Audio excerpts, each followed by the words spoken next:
ਹੁਕਮੀ ਹੋਵਨੀ ਆਕਾਰ ਹੁਕਮ ਨ ਕਹਿਆ ਜਾਈ। ਸਾਰੀ ਸਾਕਾਰ ਰੂਪ ਰਚਨਾ ਰੱਬੀ ਹੁਕਮ ਦੁਆਰਾ ਹੀ ਹੋਂਦ ਵਿੱਚ ਆਈ ਹੈ, ਪਰ ਇਹ ਹੁਕਮ ਕਹਿਆ ਨਹੀਂ ਜਾਂਦਾ। ਜੋ ਰਚਨਾ ਸਾਨੂੰ ਦਿਖਾਈ ਦੇ ਰਹੀ ਹੈ, ਇਹ ਸਭ ਹੁਕਮ ਦੁਆਰਾ ਹੀ ਰਚੀ ਗਈ ਹੈ।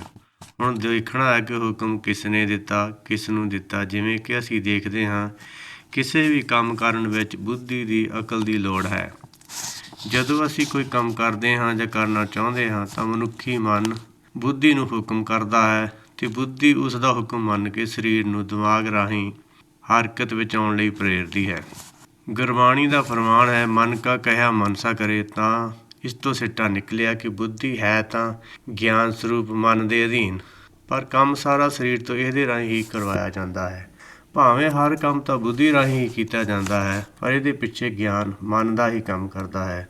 ਜਾਂ ਇਹ ਕਹਿ ਲਓ ਕਿ ਜਿੰਨਾ ਗਿਆਨਵਾਨ ਕੋਈ ਵਿਅਕਤੀ ਹੁੰਦਾ ਹੈ, ਉਤਨੀ ਹੀ ਉਸਦੀ ਬੁੱਧੀ ਨਿਰਮਲ ਹੁੰਦੀ ਹੈ ਅਤੇ ਉਸ ਬੁੱਧੀ ਨਾਲ ਉਤਨੀ ਹੀ ਚੰਗੀ ਤਰ੍ਹਾਂ ਕੰਮ ਕਰਨ ਦੀ ਉਸ ਵਿੱਚ ਸਮਰੱਥਾ ਹੁੰਦੀ ਹੈ। ਉਹ ਹਰ ਕੰਮ ਨੂੰ ਉਤਨੇ ਹੀ ਵਧੀਆ ਤਰੀਕੇ ਨਾਲ ਕਰਦਾ ਹੈ। ਹੁਕਮ ਸ਼ਬਦ ਜੋ ਗੁਰਬਾਣੀ ਵਿੱਚ ਵਰਤਿਆ ਗਿਆ ਹੈ, ਪਹਿਲਾਂ ਇਸ ਦੇ ਗੁਰਬਾਣੀ ਵਿੱਚ ਆਏ ਅਰਥਾਂ ਬਾਰੇ ਵਿਚਾਰ ਕਰਨੀ ਬਣਦੀ ਹੈ। ਇੱਕ ਤਰੀਕੇ ਨਾਲ ਸਾਰੀ ਬਾਣੀ ਹੀ ਹੁਕਮ ਰੂਪ ਹੈ ਜਾਂ ਹੁਕਮ ਹੀ ਹੈ। ਗੁਰਬਾਣੀ ਦਾ ਫਰਮਾਨ ਹੈ, ਹੋ ਆਪੋ ਬੋਲ ਨਾ ਜਾਣਦਾ, ਮੈਂ ਕਹਿਆ ਸਭ ਹੁਕਮਾਓ ਜੀਓ। ਜਿਸ ਤੋਂ ਸਪਸ਼ਟ ਹੁੰਦਾ ਹੈ ਕਿ ਸਾਰੀ ਦੀ ਸਾਰੀ ਗੁਰਬਾਣੀ ਆਪਣੇ ਆਪ ਹੀ ਪਰਮੇਸ਼ਰ ਦਾ ਹੁਕਮ ਹੈ। ਜਿਸ ਤੋਂ ਸਪਸ਼ਟ ਹੁੰਦਾ ਹੈ ਕਿ ਇਹ ਸਾਰੀ ਦੀ ਸਾਰੀ ਗੁਰਬਾਣੀ ਆਪਣੇ ਆਪ ਹੀ ਪਰਮੇਸ਼ਰ ਦਾ ਹੁਕਮ ਹੈ। ਇਸ ਲਈ ਇਸ ਨੂੰ ਗੁਰਮਤਿ ਪਰਮੇਸ਼ਰ ਦੀ ਮੱਤ ਮੰਨਿਆ ਗਿਆ ਹੈ, ਜਿਸ ਪਿੱਛੇ ਕਿ ਬ੍ਰਹਮ ਗਿਆਨੀ ਦਾ ਬ੍ਰਹਮ ਗਿਆਨੀ ਰੂਪੋ ਚਾਨਣ ਕੰਮ ਕਰਦਾ ਹੈ। ਗੁਰਬਾਣੀ ਦਾ ਫਰਮਾਨ ਹੈ, ਗੁਰਬਾਣੀ ਇਸ ਜਗ ਮੈਂ ਚਾਨਣ। ਜਿਸ ਤੋਂ ਇਹ ਪ੍ਰਗਟ ਹੋ ਜਾਂਦਾ ਹੈ ਕਿ ਸਾਰੀ ਰਚਨਾ ਦੇ ਪਿੱਛੇ ਬ੍ਰਹਮ ਗਿਆਨੀ ਦੀ ਰੌਸ਼ਨੀ ਹੀ ਕੰਮ ਕਰਦੀ ਹੈ। ਉਸ ਰੌਸ਼ਨੀ ਵਿੱਚ ਜਾਂ ਉਸ ਰੌਸ਼ਨੀ ਦੀ ਸ਼ਕਤੀ ਗੁਰਮਤਿ ਅਧੀਨ ਹੀ ਸਾਰੀ ਰਚਨਾ ਰਚੀ ਗਈ ਹੈ। ਜਿੱਥੇ ਸਭ ਆਕਾਰਾਂ ਦਾ ਪ੍ਰਗਟ ਹੋਣਾ, ਬਣਾਇਆ ਜਾਣਾ ਹੁਕਮ ਦੁਆਰਾ ਮੰਨਿਆ ਗਿਆ, ਉੱਥੇ ਗੁਰਮਤਿ ਵਿੱਚ ਜੋ ਦਿਸੇ ਸੋ ਤੇਰਾ ਰੂਪ। ਇਸ ਵਾਕ ਅਨੁਸਾਰ ਰਚਨਾ ਨੂੰ ਗਿਆਨ ਸਰੂਪ ਪਰਮੇਸ਼ਰ ਦਾ ਰੂਪ ਹੀ ਮੰਨਿਆ ਗਿਆ ਹੈ। ਜਾਂ ਇਹ ਕਹਿ ਲਓ ਕਿ ਹਰ ਚੀਜ਼ ਨੂੰ ਗਿਆਨ ਦੁਆਰਾ ਹੀ ਆਕਾਰ ਮਿਲਿਆ ਹੈ ਜਾਂ ਮਿਲਦਾ ਹੈ।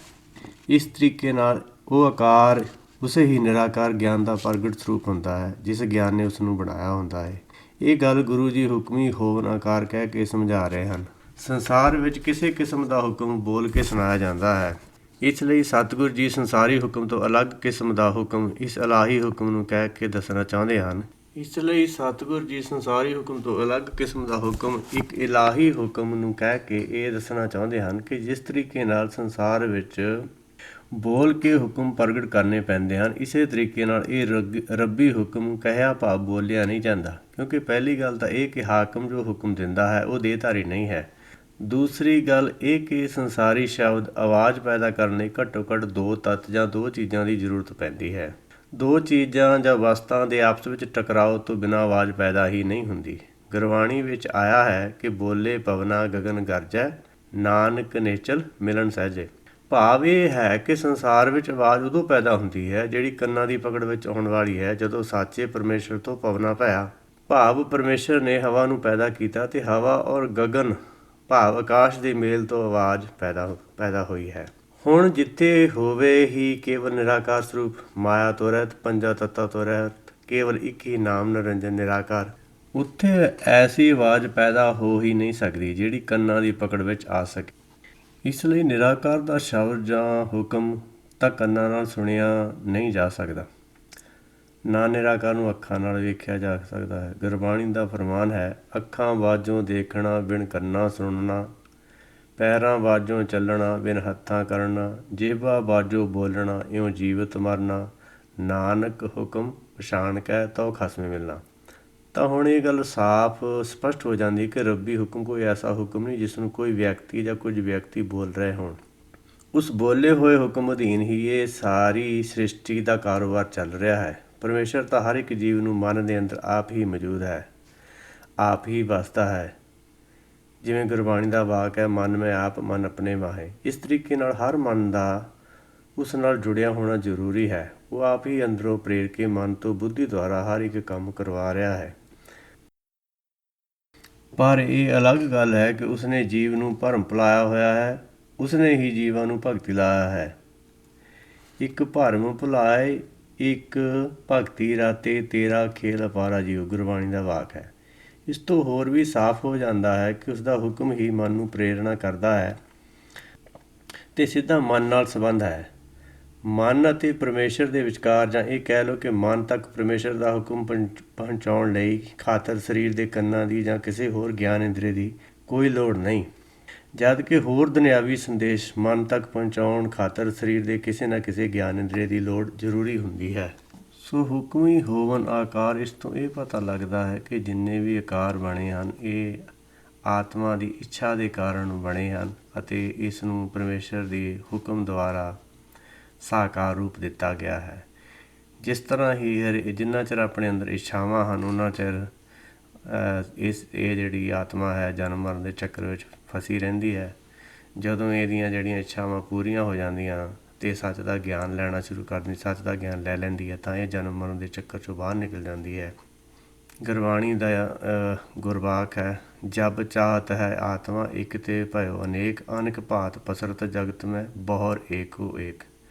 ਭਾਵ ਕਿ ਜਿੰਨਾ ਚਿਰ ਇਹਦੇ ਅੰਦਰ ਇੱਛਾ ਹੁੰਦੀ ਹੈ ਉਨੇ ਚਿਰ ਨਵੇਂ ਤੋਂ ਨਵਾਂ ਸਰੀਰ ਬਦਲਦੀ ਰਹਿੰਦੀ ਹੈ ਜਾਂ ਚੋਲਾ ਬਦਲਦੀ ਰਹਿੰਦੀ ਹੈ। ਪਰ ਜਦੋਂ ਇਹਨੂੰ ਸੱਚ ਦਾ ਗਿਆਨ ਹੋ ਜਾਂਦਾ ਹੈ ਤਾਂ ਇਹ ਫਿਰ ਦੁਬਾਰਾ ਇੱਕ ਹੋ ਜਾਂਦੀ ਹੈ। ਇੱਕ ਹੋ ਕੇ ਫਿਰ ਹੁਕਮ ਵਿੱਚ ਸਮਾ ਜਾਂਦੀ ਹੈ। ਗੁਰ ਸ਼ਬਦ ਸਮਾਇਆ ਵਰ ਨ ਜਾਣੇ ਕੋਈ ਜੀਉ। ਹੁਕਮੀ ਹੋਵਨ ਜੀ ਹੁਕਮ ਮਿਲੇ ਵਡਿਆਈ। ਜੀਵ ਹੁਕਮ ਦੁਆਰਾ ਪੈਦਾ ਹੁੰਦੇ ਹਨ ਅਤੇ ਹੁਕਮ ਵਿੱਚ ਰਹਿ ਕੇ ਵਡਿਆਈ ਪਾਉਂਦੇ ਹਨ। ਜੀਵ ਆਤਮਾ ਨੂੰ ਵੀ ਪਰਮੇਸ਼ਰ ਨੇ ਆਪਣੇ ਹੁਕਮ ਦੁਆਰਾ ਹੀ ਆਪਣੇ ਆਪ ਤੋਂ ਵਿਛੋੜਿਆ ਹੋਇਆ ਹੈ। ਜਿਵੇਂ ਗੁਰਬਾਣੀ ਵਿੱਚ ਫਰਮਾਨ ਹੈ, ਮੈਂ ਮਹਿਦੂਦ ਲਿਖਾਇਆ ਖਸਮੇ ਕੇ ਦਰ ਜਾਈ। ਜਿਸ ਤੋਂ ਇਹ ਭਾਵ ਹੈ ਕਿ ਜੀਵ ਨੂੰ ਭਰਮ ਕਾਰਨ ਹੰਕਾਰ ਹੋ ਗਿਆ, ਇਸ ਅੰਦਰ ਮੈਂ ਮੇਰੀ ਪੈਦਾ ਹੋ ਗਈ, ਜੋ ਆਪਣੇ ਆਪ ਵਿੱਚ ਇੱਕ ਅਲੱਗ ਹਸਤੀ ਹੋਣ ਦਾ ਸੂਚਕ ਹੈ। ਇਸ ਲਈ ਜੀਵ ਨੂੰ ਹੁਕਮ ਹੋਇਆ ਕਿ ਇਸ ਨੂੰ ਕਿਸੇ ਹੱਦਬੰਦੀ ਅੰਦਰ ਬੰਦ ਕਰ ਦਿੱਤਾ ਜਾਵੇ, ਕਿਉਂਕਿ ਮੈਂ ਕਹਿਣਾ ਹੀ ਪਰਮੇਸ਼ਰ ਦੀ ਬਰਾਬਰੀ ਕਰਨਾ ਹੈ। ਗੁਰਬਾਣੀ ਦਾ ਫਰਮਾਨ ਹੈ, ਖਸਮੇ ਕਰੇ ਬਰਾਬਰੀ ਫਿਰ ਗੈਰਤ ਅੰਦਰੀ ਪਾਈ। ਹੁਣ ਸਮਝ ਇਹ ਆਉਂਦਾ ਹੈ ਕਿ ਹੁਕਮੀ ਹੋਵਨ ਜੀ ਕਹਿ ਕੇ ਸਤਿਗੁਰ ਜੀ ਇਹ ਸਮਝਾਉਣ ਦੀ ਕਿਰਪਾ ਕਰਦੇ ਹਨ ਕਿ ਇਸ ਜੀਵ ਦੇ ਪਰਮੇਸ਼ਰ ਤੋਂ ਅਲੱਗ ਹੋਣ ਦਾ ਕਾਰਨ ਭਾਵੇਂ ਉਸਦਾ ਹੰਕਾਰ ਹੈ, ਪਰ ਅਲੱਗ ਕਰਨ ਤੋਂ ਪਹਿਲਾਂ ਹੁਕਮ ਰੂਪੀ ਖੰਡਾ ਹੀ ਵਰਤੋਂ ਵਿੱਚ ਪਰਮੇਸ਼ਰ ਨੇ ਲਿਆਂਦਾ ਹੈ। ਜਿਵੇਂ ਗੁਰਬਾਣੀ ਦਾ ਗੁਰਵਾਕ ਹੈ, ਪ੍ਰਿਥਵੇਂ ਖੰਡਾ ਸਾਜ ਕੇ ਸਭ ਸਹਿਸਾਰ ਅਪਾਇਆ। ਹੁਣ ਜਦੋਂ ਜੀਵ ਨੂੰ ਪਰਮੇਸ਼ਰ ਨੇ ਆਪਣੇ ਆਪ ਤੋਂ ਅਲੱਗ ਕਰ ਦਿੱਤਾ ਹੈ ਤਾਂ ਹੁਣ ਇਸ ਨੂੰ ਉਸਦੇ ਹੁਕਮ ਰੂਪੀ ਖੰਡੇ ਦੀ ਦੂਸਰੀ ਧਾਰ ਦੀ ਲੋੜ ਹੈ, ਜਿਸ ਨੂੰ ਗੁਰਬਾਣੀ ਵਿੱਚ ਗਿਆਨ ਖੜਗ ਜਾਂ ਗੁਰਮਤਿ ਕਿਹਾ ਹੈ। ਕਿਉਂਕਿ ਗੁਰਬਾਣੀ ਦਾ ਗੁਰਵਾਕ ਹੈ, ਦੁਰਮਤਿ ਵਾਧਾ ਸਰਪਣੀ ਖਾਧਾ, ਮਨਮੁਖੀ ਖੋਇਆ ਗੁਰਮੁਖੀ ਲਾਧਾ। ਭਾਵ ਜਦੋਂ ਇਹਨੂੰ ਮਾਇਆ ਦੇ ਵਿੱਚ ਜਾਂ ਗਿਆਨਤਾ ਜਾਂ ਦੁਰਮਤਿ ਦਾ ਗਿਆਨ, ਜੋ ਸੰਸਾਰੀ ਗਿਆਨ ਇਸ ਨੇ ਲੈ ਲਿਆ ਹੈਗਾ ਅਤੇ ਉਹਦੇ ਨਾਲ ਇਹ ਬੰਨਿਆ ਗਿਆ ਅਤੇ ਜਿਹੜੀ ਇਹਦੀ ਬੁੱਧੀ ਰੋਜ਼ ਰੋਜ਼ ਘਟਦੀ ਹੈਗੀ ਹੈ। ਪਰ ਜਿਉਂ ਜਿਉਂ ਇਹ ਗਿਆਨ ਖੜਗ ਗੁਰ ਕੀ ਮਤੁ ਲੈ ਆਨੇ, ਗੁਰ ਦੀ ਮੱਤ ਲੈ ਲੈਂਦਾ ਹੈ ਤਾਂ ਇਸ ਦੀ ਜਿਹੜੀ ਅਗਿਆਨਤਾ ਘਟਦੀ ਜਾਂਦੀ ਹੈ। ਸੋ ਪਹਿਲੀ ਧਾਰ ਭਾਵ ਪਹਿਲੀ ਕਿਸਮ ਦਾ ਹੁਕਮ ਭਰਮਾਉਣ ਵਾਲਾ ਸੀ, ਜਿਸ ਨਾਲ ਭਰਮ ਪੈਦਾ ਹੋਇਆ ਸੀ। ਹੁਣ ਦੂਸਰੀ ਧਾਰ ਦੀ ਵਰਤੋਂ ਕਰਕੇ ਭਾਵ ਭਗਤੀ ਲਾ ਕੇ ਗੁਰਮਤਿ ਰਾਹੀਂ ਭਰਮ ਕੱਟ ਕੇ ਹੁਕਮ ਰਾਹੀਂ ਮੁੜ ਫਿਰ ਵਡਿਆਈ ਮਿਲਣੀ ਹੈ ਜਾਂ ਮਿਲਦੀ ਹੈ। ਕਿਉਂਕਿ ਹੁਕਮ ਹਮੇਸ਼ਾ ਹੀ ਦੋ ਧਾਰਾ ਹੁੰਦਾ ਹੈ, ਪਾਪ ਪੁੰਨ ਦੋਨੋਂ ਭਾਈ, ਦੋਨੋਂ ਮਿਲ ਕੇ ਸ੍ਰਿਸ਼ਟੀ ਪਾਈ। ਜਿਸ ਤੋਂ ਬਿਲਕੁਲ ਸਪਸ਼ਟ ਹੈ ਕਿ ਪਰਮੇਸ਼ਰ ਨੇ ਇਹ ਸ੍ਰਿਸ਼ਟੀ ਰਚਣ ਤੋਂ ਪਹਿਲਾਂ ਆਪਣਾ ਇਹ ਹੁਕਮ ਰੂਪੀ ਦੋ ਧਾਰਾ ਖੰਡਾ ਪੈਦਾ ਕੀਤਾ। ਹੁਕਮੀ ਉੱਤਮ ਨੀਚ, ਹੁਕਮ ਲਿਖ ਦੁੱਖ ਸੁੱਖ ਪਾਈਐ। ਹੁਕਮ ਦੁਆਰਾ ਹੀ ਜੀਵ ਉੱਤਮ ਜਾਂ ਨੀਚ ਹੁੰਦੇ ਹਨ, ਹੁਕਮ ਅਨੁਸਾਰ ਹੀ ਦੁੱਖ ਸੁੱਖ ਭੋਗਦੇ ਹਨ। ਇਸ ਤੋਂ ਭਾਵ ਇਹ ਹੈ ਕਿ ਇਹ ਜੀਵ ਭਾਵੇਂ ਉੱਤਮਤਾ ਤੋਂ ਨੀਚਤਾ ਵੱਲ ਜਾਂ ਨੀਚਤਾ ਤੋਂ ਉੱਤਮਤਾ ਵੱਲ ਨੂੰ, ਭਾਵ ਗਿਆਨ ਤੋਂ ਅਗਿਆਨਤਾ ਵੱਲ ਅਤੇ ਅਗਿਆਨ ਤੋਂ ਗਿਆਨ ਵੱਲ ਨੂੰ, ਕਿਸੇ ਪਾਸੇ ਨੂੰ ਵੀ ਹੁਕਮ ਤੋਂ ਬਿਨਾਂ ਚੱਲ ਨਹੀਂ ਸਕਦਾ। ਹੁਕਮੀ ਉੱਤਮ ਨੀਚ ਇਸ ਭਾਵ ਨੂੰ ਪ੍ਰਗਟ ਕਰਦਾ ਹੈ। ਹੁਕਮੀ ਲਿਖ ਦੁੱਖ ਸੁੱਖ ਪਾਈਏ ਨੂੰ ਜਰਾ ਸਾਵਧਾਨੀ ਨਾਲ ਸਮਝਣ ਦੀ ਲੋੜ ਹੈ, ਕਿਉਂਕਿ ਹੁਕਮ ਫਲਸਫੀ ਵਿੱਚ ਹੁਕਮ ਦੋ ਪ੍ਰਕਾਰ ਦਾ ਮੰਨਿਆ ਗਿਆ। ਜਿਵੇਂ ਕਿ ਜਿੰਨਾ ਚਿਰ ਮਨ ਭਰਮ ਭੁਲਾਏ ਵਾਲੇ ਹੁਕਮ ਅਧੀਨ ਸੋਚਦਾ ਹੈ ਤਾਂ ਉਹ ਇਹ ਮੰਨਦਾ ਕਿ ਮੈਂ ਕੁਛ ਕਰ ਸਕਦਾ ਹਾਂ, ਕਿਉਂਕਿ ਇਹ ਹੁਕਮ ਤਾਂ ਅਸਲ ਵਿੱਚ ਮਨ ਦਾ ਆਪਣਾ ਸੰਕਲਪ ਹੀ ਹੈ। ਮਨ ਨੂੰ ਆਪਣੇ ਸੰਕਲਪ ਦਾ ਗਿਆਨਤਾ ਹੈ, ਇਸ ਲਈ ਉਹ ਆਪਣੇ ਆਪ ਨੂੰ ਇਸ ਸੰਕਲਪ ਰੂਪੀ ਹੁਕਮ ਨਾਲ ਜੁੜਿਆ ਹੋਇਆ ਮੰਨਦਾ ਹੈ। ਪਰ ਉਸਨੂੰ ਇਹ ਗਿਆਨ ਨਹੀਂ ਕਿ ਸੰਕਲਪ ਪੈਦਾ ਕਰਨ ਵਾਲਾ ਤਾਂ ਉਸਦੇ ਅੰਦਰ ਹੀ ਬੈਠਾ ਹੈ। ਅਸਲ ਵਿੱਚ ਤਾਂ ਸੰਕਲਪ ਉਹ ਪੈਦਾ ਕਰਵਾ ਰਿਹਾ ਹੈ। ਇਸ ਗੱਲ ਨੂੰ ਅੱਗੇ ਜਾ ਕੇ ਬਾਣੀ ਵਿੱਚ ਇਸ ਤਰੀਕੇ ਨਾਲ ਸਮਝਾਇਆ ਗਿਆ ਕਿ ਉਹ ਵੇਖੇ ਉਹਨਾਂ ਨਜ਼ਰ ਨਾ ਆਵੇ, ਜਿਸ ਦਾ ਭਾਵ ਹੈ ਕਿ ਇਹ ਸਾਰੇ ਜੀਵ ਜੋ ਕੁਝ ਕਰ ਰਹੇ ਹਨ ਜਾਂ ਸੋਚ ਰਹੇ ਹਨ ਉਹ ਸਭ ਕੁਝ ਪਰਮੇਸ਼ਰ ਨੂੰ ਤਾਂ ਪੂਰਾ ਗਿਆਨ ਹੈ, ਪਤਾ ਹੈ, ਪਰ ਇਹ ਜੀਵ ਉਸ ਨੂੰ ਅੰਦਰ ਬੈਠੇ ਨੂੰ ਦੇਖ ਨਹੀਂ ਰਹੇ। ਇਸ ਕਰਕੇ ਕੇਵਲ ਮਨ ਦਾ ਇਹ ਭਰਮ ਹੈ ਕਿ ਮੈਂ ਕੁਝ ਕਰ ਸਕਦਾ ਹਾਂ ਜਾਂ ਕਰਦਾ ਹਾਂ। ਇਸ ਭਰਮ ਅਧੀਨ ਇਹ ਆਪਣੇ ਆਪ ਇਹ ਮੰਨਦਾ ਹੈ ਕਿ ਮੈਂ ਪੁੰਨ ਕੀਤਾ ਜਾਂ ਪਾਪ ਕੀਤਾ। ਇਸ ਦੀ ਮਨੌਤ ਹੀ ਲੇਖਾ ਹੈ ਜੋ ਉਸਨੇ ਆਪਣੀ ਮੱਤ ਰੂਪੀ ਫੱਟੀ 'ਤੇ ਲਿਖ ਲਿਆ ਹੈ। ਇਹ ਭਰਮ ਰੂਪੀ ਲੇਖਾ ਇਸ ਨੂੰ ਮਾਇਆ ਨਾਲ ਜੋੜੀ ਰੱਖਦਾ ਹੈ। ਅਗਿਆਨਤਾ ਦਾ ਹਨੇਰਾ ਅੰਦਰ ਭਰਮ ਰੂਪ ਵਿੱਚ ਟਿਕਿਆ ਰਹਿੰਦਾ ਹੈ ਜਦ ਤੱਕ ਇਸ ਨੂੰ ਗੁਰਸ਼ਬਦ ਉਪਦੇਸ਼ ਤੋਂ ਗਿਆਨ ਪ੍ਰਾਪਤ ਨਾ ਹੋ ਜਾਵੇ, ਜਾਂ ਇਹ ਕਹਿ ਲਓ ਇਸ ਨੇ ਆਪਣੇ ਆਪ ਹੀ ਪੈਦਾ ਕੀਤੇ ਹੋਏ ਭਰਮ ਦਾ ਇਸ ਨੂੰ ਗਿਆਨ ਨਾ ਹੋ ਜਾਏ, ਉਦੋਂ ਤੱਕ ਇਹ ਜਿਹੜੀ ਸਥਿਤੀ ਬਣੀ ਰਹਿੰਦੀ ਹੈ। ਇਸ ਲਈ ਇਹ ਸਪਸ਼ਟ ਹੈ ਕਿ ਇਹ ਦੁੱਖ ਸੁੱਖ ਜਾਂ ਇਹ ਜੀਵ ਪ੍ਰਾਪਤ ਕਰ ਰਿਹਾ ਹੈ, ਮਹਿਸੂਸ ਕਰ ਰਿਹਾ ਹੈ, ਇਹ ਇਸ ਦੀ ਆਪਣੀ ਅਗਿਆਨਤਾ ਦੀ ਹੀ ਉਪਜ ਹੈ। ਇਹ ਦੁੱਖ ਸੁੱਖ ਭਰਮ ਭੁਲਾਵੇ ਵਾਲੇ ਹੁਕਮ ਦੀ ਹੀ ਪੈਦਾਇਸ਼ ਹੈ। ਜਿੰਨਾ ਚਿਰ ਜੀਵ ਹੁਕਮ ਦੀਆਂ ਦੋਨੋਂ ਕਿਸਮ ਦੀਆਂ ਧਾਰਾਵਾਂ ਭਾਵ ਦੋਵੇਂ ਪ੍ਰਕਾਰ ਦੇ ਹੁਕਮ ਚੰਗੀ ਤਰ੍ਹਾਂ ਸਮਝ ਨਹੀਂ ਲੈਂਦਾ ਜਾਂ ਬੁੱਝ ਨਹੀਂ ਲੈਂਦਾ, ਉਨਾ ਚਿਰ ਇਸ ਨੂੰ ਨਿੱਜ ਘਰ ਦਾ ਦਰਵਾਜ਼ਾ ਨਹੀਂ ਸੁਝਦਾ। ਗੁਰਬਾਣੀ ਦਾ ਫਰਮਾਨ ਹੈ, ਹਉਮੈ ਬੂਝੇ ਤਾਂ ਦਰ ਸੂਝੇ, ਗਿਆਨ ਵੀ ਹੋਣਾ ਕਤ ਕਤ ਲੂਝੇ, ਕਿ ਜਿੰਨਾ ਚਿਰ ਇਸ ਦੇ ਅੰਦਰ ਹਉਮੈ ਹੈ ਉਨਾ ਚਿਰ ਇਹਨੂੰ ਦਸਮ ਦੁਆਰ ਦੀ ਸਮਝ ਨਹੀਂ ਲੱਗਦੀ, ਅਤੇ ਗਿਆਨ ਤੋਂ ਬਗੈਰ ਇਹ ਤ੍ਰਿਕੁਟੀ ਨੂੰ ਹੀ ਦਸਮ ਦੁਆਰ ਸਮਝੀ ਜਾਂਦਾ ਹੈ ਅਤੇ ਹੋਰ ਮਨ ਮੱਤ ਵਾਲੇ ਨਵੇਂ ਤੋਂ ਨਵੇਂ ਤਰੀਕੇ ਅਪਣਾ ਕੇ ਆਪਣੇ ਆਪ ਨੂੰ ਗਿਆਨ ਦੇਣ ਦੀ ਕੋਸ਼ਿਸ਼ ਕਰਦਾ ਹੈ। ਪਰ ਗੁਰਬਾਣੀ ਦਾ ਗੁਰਵਾਕ ਹੈ, ਗੁਰ ਕੀ ਮਤੁ ਲੈ ਆਨੇ ਭਗਤੀ ਬਿਨਾ ਵੋ ਡੂਬੇ ਸਿਆਣੇ। ਜਿੰਨਾ ਚਿਰ ਗਿਆਨ ਵਾਲੀ ਮੱਤ ਗੁਰ ਦਾ ਉਪਦੇਸ਼ ਨਹੀਂ ਲੈਂਦਾ ਉਨਾ ਚਿਰ ਇਸਦਾ ਛੁਟਕਾਰਾ ਨਹੀਂ ਹੋ ਸਕਦਾ। ਇੱਕ ਨਾ ਹੁਕਮੀ ਬਖਸ਼ੀਸ ਇੱਕ ਹੁਕਮੀ ਸਦਾ ਭਵਾਈ ਹੈ। ਕਹਿਣ ਤੋਂ ਸਤਿਗੁਰ ਜੀ ਦਾ ਭਾਵ ਇਹ ਹੈ ਕਿ ਜਿਹੜੇ ਜੀਵ ਇਸ ਭਾਵ ਸਾਗਰ ਵਿੱਚੋਂ ਬਖਸ਼ ਲੈ ਜਾਂਦੇ ਹਨ, ਜਾਂ ਇਉਂ ਕਹਿ ਲਈਏ ਕਿ ਸਗਨ ਸਾਗਰ ਵਿੱਚੋਂ ਬਾਹਰ ਕੱਢ ਕੇ ਉਹਨਾਂ ਨੂੰ ਕਰਤਾ ਪੁਰਖ ਆਪਣੇ ਵਿੱਚ ਲੀਨ ਕਰ ਲੈਂਦਾ ਹੈ, ਇਹਨਾਂ ਦੇ ਛੁਟਕਾਰੇ ਵਿੱਚ ਹੀ ਪਰਮੇਸ਼ਰ ਦਾ ਹੁਕਮ ਹੀ ਕੰਮ ਕਰਦਾ ਹੈ, ਜਿਸ ਨੂੰ ਉਹ ਚਾਹੁੰਦਾ ਹੈ ਆਪਣੇ ਹੁਕਮ ਰਾਹੀਂ ਗੁਰਬਾਣੀ ਦੁਆਰਾ ਗਿਆਨ ਕਰਵਾ ਕੇ ਆਪਣੇ ਰੂਪ ਤੱਤ ਗਿਆਨ ਬਣਾ ਕੇ ਆਪਣੇ ਆਪ ਵਿੱਚ ਹੀ ਲੀਨ ਕਰ ਲੈਂਦਾ ਹੈ। ਇਹ ਹੀ ਬਖਸ਼ਿਸ਼ ਹੈ। ਗੁਰਬਾਣੀ ਦਾ ਗੁਰਵਾਕ ਹੈ, ਬੋਹਿਤ ਨਾਨਕ ਦਿਓ ਗੁਰ, ਜਿਸ ਹਰ ਚੜ੍ਹਾਏ ਤਿਸ ਭਵ ਜਲ ਤਰਨਾ। ਇਸ ਤੋਂ ਭਾਵ ਇਹ ਹੈ ਕਿ ਹੁਕਮ ਗੁਰਬਾਣੀ ਦਾ ਉਪਦੇਸ਼ ਭਾਵ ਨਾਮ ਇਹ ਜਹਾਜ਼ ਹੈ। ਹੁਕਮ ਜਿਹੜਾ ਚੱਲੇਗਾ ਉਹ ਇਸ ਭਵਜਲ ਸੰਸਾਰ ਤੋਂ ਪਾਰ ਹੋ ਸਕਦਾ ਹੈ। ਇਸ ਤੋਂ ਉਲਟ ਜਿਹੜੇ ਜੀਵ ਇਸ ਰੱਬੀ ਬਾਣੀ ਹੁਕਮ ਤੋਂ ਵਾਂਝੇ ਰਹਿ ਜਾਂਦੇ ਹਨ, ਉਹ ਪਹਿਲਾਂ ਵਾਂਗ ਹੀ ਜੰਮਣ ਮਰਨ ਅਤੇ ਆਵਾਗਾਉਣ ਵਿੱਚ ਪਏ ਰਹਿੰਦੇ ਹਨ ਜਾਂ ਰਹਿਣਗੇ। ਸ੍ਰਿਸ਼ਟੀ ਦੀ ਖੇਡ ਹੁਕਮ ਅਧੀਨ ਚੱਲ ਰਹੀ ਹੈ। ਅਸਲ ਵਿੱਚ ਇਹ ਤਾਂ ਜੀਵ ਵੀ ਉਸ ਪਰਮੇਸ਼ਰ ਨੇ ਭਰਮ ਭੁਲਾ ਕੇ ਸ੍ਰਿਸ਼ਟੀ ਦੇ ਇਸ ਵਿਰਾਟ ਤਮਾਸ਼ੇ ਵਿੱਚ ਨੱਚਣ ਲਾਏ ਹੋਏ ਹਨ। ਇਹ ਰਚਨਾ ਪਰਮੇਸ਼ਰ ਨੇ ਆਪਣੀ ਵਿਖਮ ਵਿੱਦਿਆ ਦੁਆਰਾ ਹੀ ਰਚ ਕੇ ਜੀਵਾਂ ਨੂੰ ਇਸ ਵਿੱਚ ਸਮਝਣ ਵਿੱਚ ਇੰਨੀ ਬੁਰੀ ਤਰ੍ਹਾਂ ਨਾਲ ਉਲਝਾ ਦਿੱਤਾ ਹੈ ਕਿ ਰਚਨਾ ਦੀ ਸਾਰੀ ਵਿੱਦਿਆ ਕਦੇ ਵੀ ਇਹਨਾਂ ਜੀਵਾਂ ਦੀ ਸਮਝ ਵਿੱਚ ਆਉਣ ਵਾਲੀ ਨਹੀਂ, ਕਿਉਂਕਿ ਇਹ ਰਚਨਾ ਪੂਰੀ ਬੁੱਧੀ ਨੇ ਰਚੀ ਹੈ, ਪਰ ਜੀਵਾਂ ਦੀ ਬੁੱਧੀ ਪੂਰੀ ਨਹੀਂ ਹੈ। ਨਹੀਂ, ਪੂਰੀ ਬੁੱਧੀ ਦੇ ਭੇਦ ਨੂੰ ਅਧੂਰੀ ਬੁੱਧੀ ਜਾਣ ਹੀ ਨਹੀਂ ਸਕਦੀ। ਹੁਣ ਦੂਸਰੀ ਗੱਲ ਇਹ ਹੈ ਕਿ ਜੀਵ ਸਰੀਰ ਨਾਲ ਸੰਬੰਧ ਰੱਖਣ ਕਰਕੇ ਸਰੀਰਕ ਲੋੜਾਂ ਦੀ ਜ਼ਿੰਮੇਵਾਰੀ ਨਾਲ ਜੁੜਿਆ ਹੋਇਆ ਹੈ, ਇਸ ਲਈ ਮਨ ਦਾ ਸੁਭਾਅ ਪਦਾਰਥਵਾਦੀ ਹੈ। ਇਹ ਦੌੜ ਇਸ ਨੂੰ ਮਾਇਆ ਦੀ ਦੌੜ ਵਿੱਚ ਧਕੇਲ ਦਿੰਦੀ ਹੈ। ਪਦਾਰਥਾਂ ਦੀ ਪ੍ਰਾਪਤੀ ਦੀ ਦੌੜ ਵਿੱਚ ਲੱਗੇ ਜੀਵ ਨੂੰ ਸਤਿਗੁਰੂ ਜੀ ਨੇ ਇਸ ਤਰ੍ਹਾਂ ਫਰਮਾਇਆ ਹੈ, ਪਈਏ ਕਿਰਤ ਨੱਚੇ ਸਭ ਕੋਏ।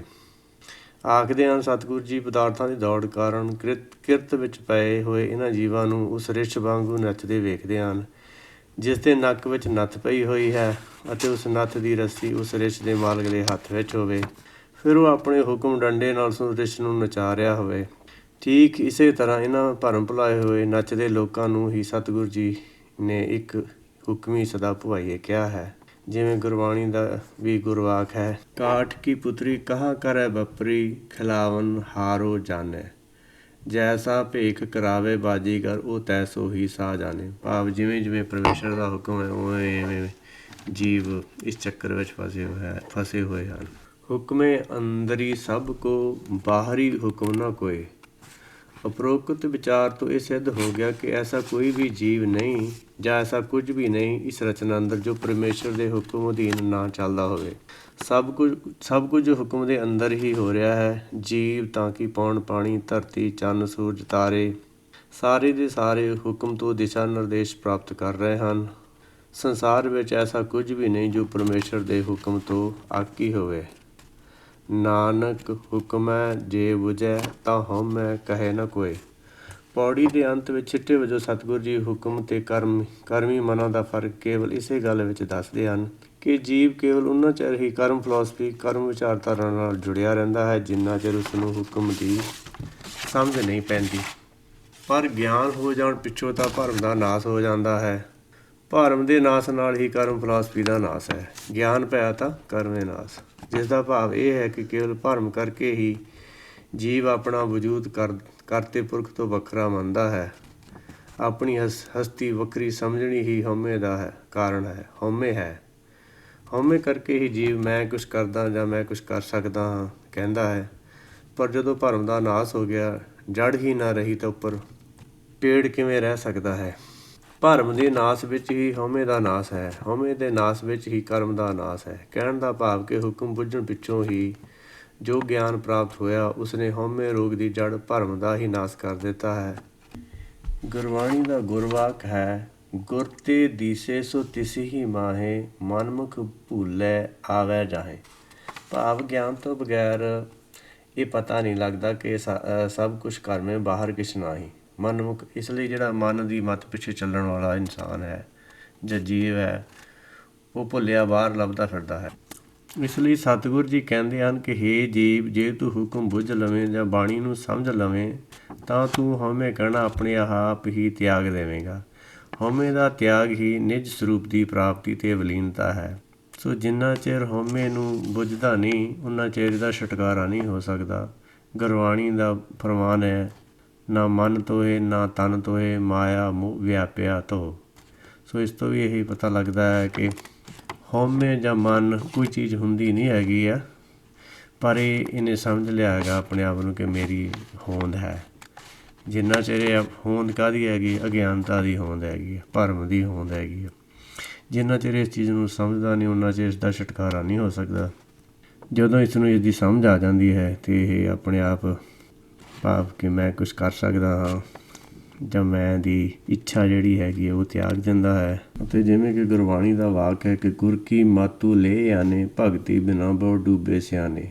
ਸੋ ਇਸ ਤਰ੍ਹਾਂ ਇਹ ਗੁਰੂ ਵਾਲੀ ਮੱਤ ਲੈ ਲੈਂਦਾ ਹੈ ਅਤੇ ਕਿਉਂਕਿ ਹੁਕਮ ਵਿੱਚ ਚੱਲੇ ਤੋਂ ਬਗੈਰ ਜਾਂ ਤਨ ਮਨ ਧਨ ਸਭ ਸੌਂਪ ਕੇ ਹੁਕਮ ਮੰਨੀਏ ਪਾਈਏ ਤੋਂ ਬਗੈਰ ਇਸ ਦਾ ਛੁਟਕਾਰਾ ਨਹੀਂ ਹੋ ਸਕਦਾ ਹੈ। ਸੋ ਅੱਗੇ ਗੁਰਬਾਣੀ ਦਾ ਇੱਕ ਹੋਰ ਗੁਰਵਾਕ ਹੈ, ਹਰ ਕੀ ਭਗਤ ਕਰੋ ਮਨ ਮੀਤ, ਨਿਰਮਲ ਹੋਏ ਤੁਮਾਰੋ ਚੀਤ। ਸੋ ਜਿਹੜੀ ਪਰਮੇਸ਼ਰ ਦੇ ਹੁਕਮ ਵਿੱਚ ਚੱਲਣਾ ਹੈਗਾ, ਇਹੀ ਸਭ ਤੋਂ ਉੱਤਮ ਕੰਮ ਹੈ। ਇਹਦੇ ਨਾਲ ਇਹਦਾ ਜਿਹੜਾ ਚਿੱਤ ਹੈ, ਜਿਹੜਾ ਹਿਰਦਾ ਸ਼ੁੱਧ ਹੋ ਸਕਦਾ ਹੈ, ਤਾਂ ਕਿ ਹਿਰਦਾ ਸ਼ੁੱਧ ਹੋਣ ਤੋਂ ਬਾਅਦ ਹੀ ਇਹ ਸੱਚ ਦਾ ਗਿਆਨ ਜਾਂ ਸੱਚ ਦੀ ਇਹਨੂੰ ਸਮਝ ਆ ਸਕਦੀ ਹੈ।